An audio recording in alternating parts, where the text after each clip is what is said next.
Hey, welcome back guys. Now let's talk about how I can change the battery in this GMC Yukon key fob here. It works for these models and you don't need any fancy tools. You just need only one battery like this 2032, and you can find this battery in the description, and also a small flat screwdriver.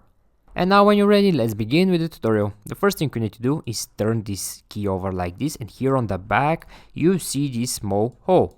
Now you need to insert the tip of the flat screwdriver right in this hole here, and now twist it a little bit, and when you twist it a little bit this will crack open, and the whole idea here is just to separate this fob into two pieces like this. And when you separate the fob into two pieces, right after that here you zero that battery. Now to remove the battery, again it's very easy. Just take the tip of the flat screwdriver, insert it here, and just push the battery outside.